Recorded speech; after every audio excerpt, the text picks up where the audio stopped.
Welcome to the debate. Our discussion today, well, it's really driven by material exploring female masturbation. And it's a topic that immediately forces us, I think, to confront a pretty profound tension.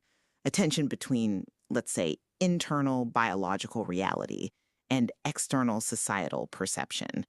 You see these numbers detailing women's physical experiences, and they contrast so sharply with the emotional burdens they report.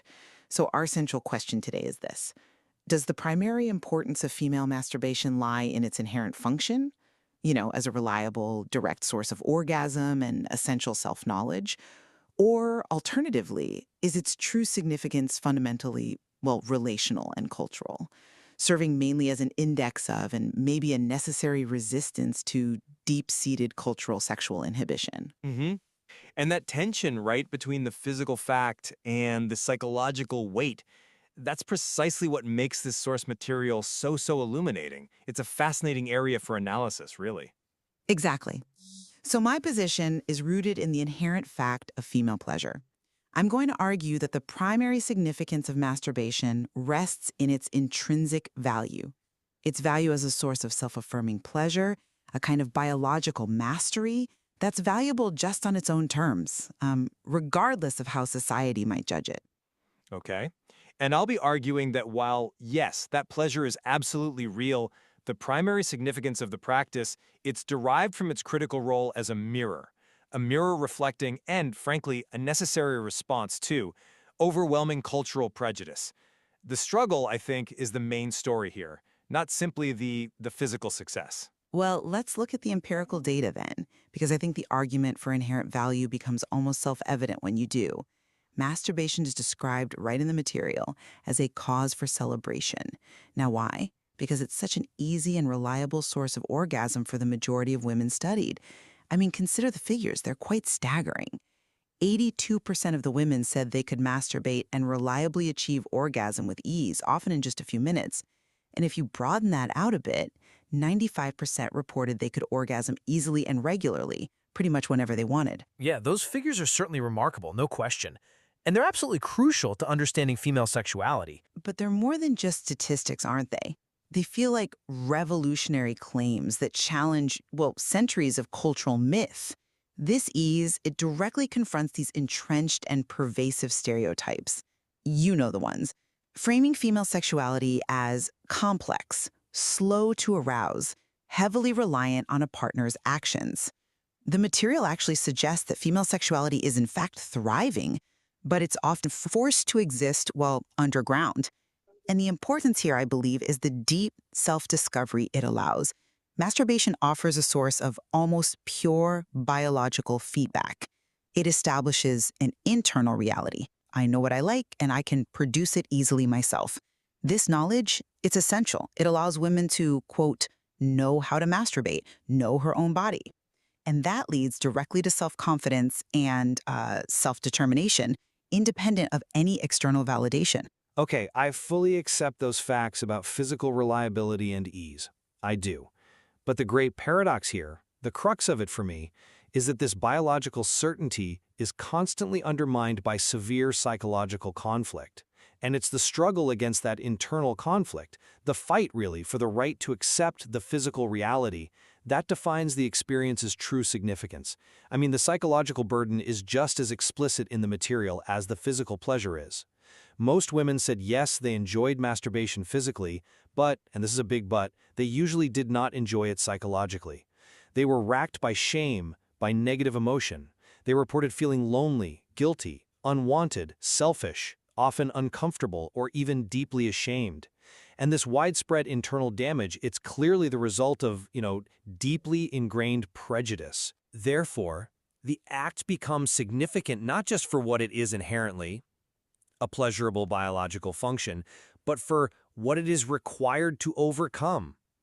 It functions as this painful yet necessary relief valve when established societal structures, especially the near-exclusive focus on coitus as the sole measure of sexual fulfillment, consistently fail to provide pleasure for women.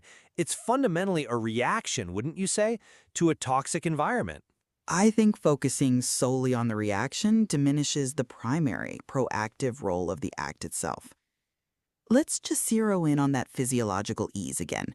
The fact that 95% of women can orgasm whenever they want, well, that essentially establishes masturbation as the true, reliable sexual base for them. This physiological consistency, that's the foundation upon which any healthy sexual identity has to be built, surely.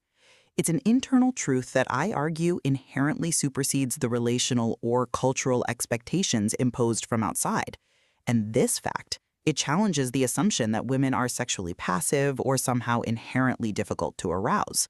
The individual who discovers this reliability for herself is, well, she's essentially finding out the core nature of her own sexuality, independent of what the external world might be telling her. Right, I recognize the power of that data. I really do. But we must rigorously weigh those reliability statistics against the crushing weight of cultural shame that's reported alongside it. When women describe the physical sensation as, nice, yet immediately feel they've done something wrong or dirty, well, the internal landscape is pretty clear, isn't it? The cultural definition, the imposed meaning, effectively trumps the biological ease in shaping the overall significance of the experience for them. Look, if an act is so easy, so apparently natural, and yet it generates such profound moral anxiety, well then the significance of that act must lie, at least in large part, in its power to illuminate the absurdity, the sheer scale of society's dysfunction regarding female pleasure.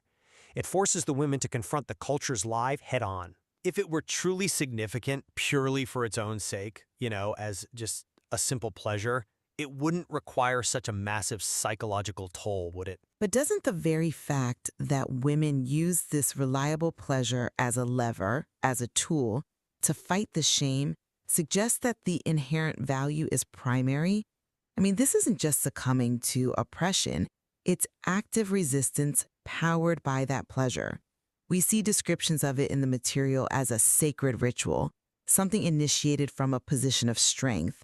It's described as self-controlled and self-gratifying. The physical certainty, the reliable orgasm, that's the engine driving this move toward liberation. The cultural fight is necessary, yes, I grant that. But the fuel for that fight is the reliable pleasure itself. The pleasure is certainly the motivation, I agree. But the framing of the act as a sacred ritual, that language only becomes necessary because the surrounding culture has so successfully desecrated the whole idea of female self-pleasure. So this means its primary role, its significance, remains defined by the defense mechanism it has been forced to become. It feels like an underground movement, not a natural integrated part of life, which maybe it should be. Let me try coming at this from a slightly different angle. Motivation and function. For many women in the material, masturbation is understood less as a primary free choice and more as a kind of contingency plan, a consequence of structural or relational gaps. I worry that framing it just as a contingency kind of diminishes the positive agency that's clearly involved for many. Well, the material is quite explicit, isn't it? Women recognize its importance because, quote, one cannot always have a partner, or, maybe even more crucially, because it acts as a substitute for successful coitus, specifically when intercourse fails to reliably lead to orgasm for them. It often serves, they say, to make one less demanding of your partner, or it's simply a practical solution when real sex is not available. So, my point is that the true value, or at least a significant part of the value in these cases, is derived from its compensatory nature. It functions within a relational and cultural system that still prioritizes partnered, penetrative sex above all else.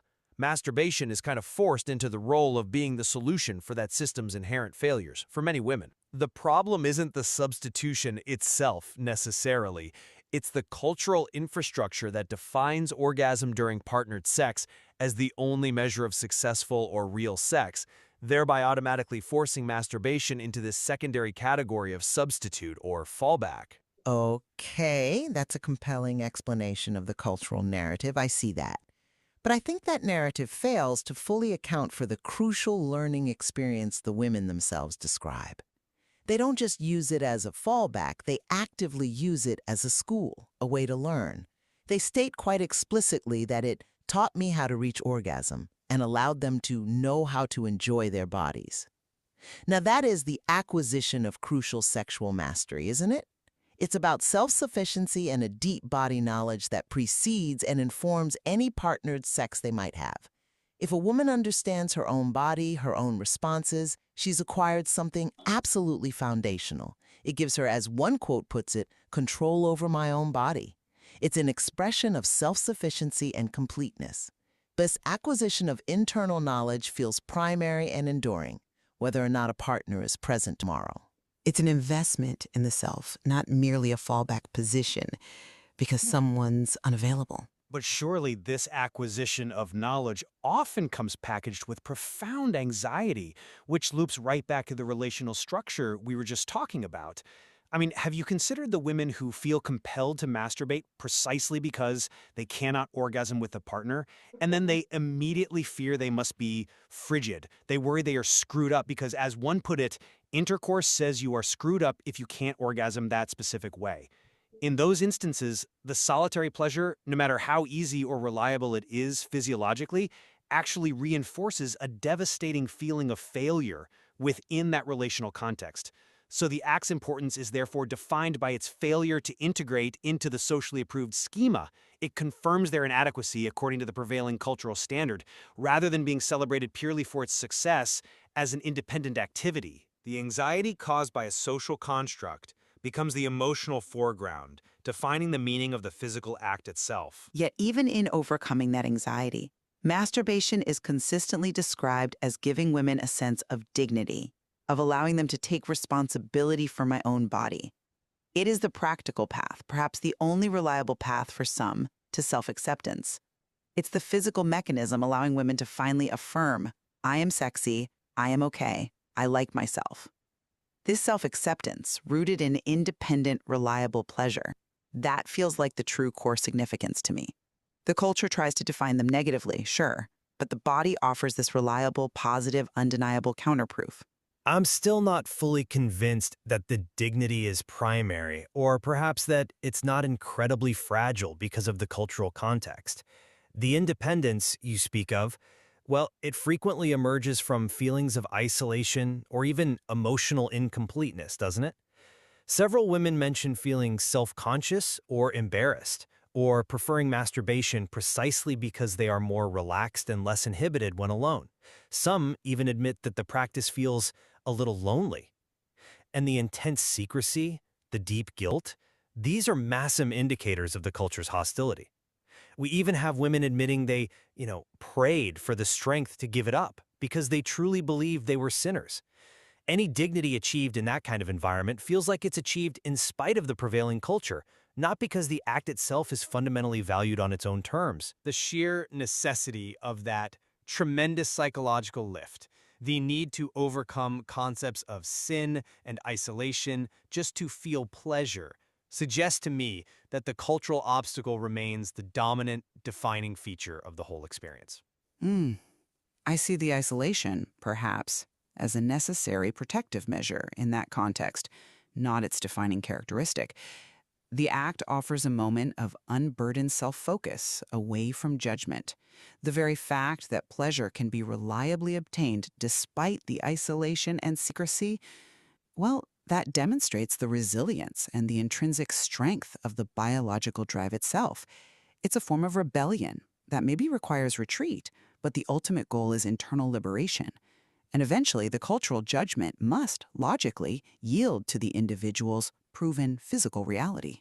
And that, I suppose, is where we fundamentally diverge, because I believe the material shows the current reality is that the cultural judgment is so powerful that even the most reliable physical pleasure gets forced into this marginal, often compensatory and deeply psychologically conflicted role. So for me, the significance of masturbation is inseparable from its utility as a tool, a vital tool to expose and challenge that very marginalization. Okay. Looking back across the range of testimony then, I still maintain that female masturbation is profoundly significant, primarily because it provides reliable, instinctual pleasure that empowers women with fundamental sexual self-knowledge. It is a vital foundation for, as the material says, self-love, giving yourself pleasure, a natural part of regular everyday life. It fundamentally shifts the center of sexual gravity inward, towards the self. And while I absolutely agree, the physical pleasure is undeniable, and yes, it provides the necessary fuel for the practice, the material, I feel, overwhelmingly demonstrates that masturbation's primary intellectual significance, what makes it so important to analyze, lies in its power. Its power to expose and ultimately challenge the profound psychological damage and the mental blocks inflicted by a culture that remains deeply hostile to female sexual autonomy. It's important precisely because it allows women to see that their lack of fulfillment or the shame that accompanies their pleasure is very often a social problem, not some kind of personal failing.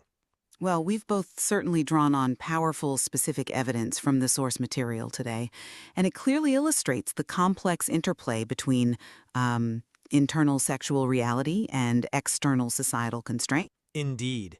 And the experiences shared by these women, they definitely remind us that exploring this topic demands really an appreciation for both sides of that coin.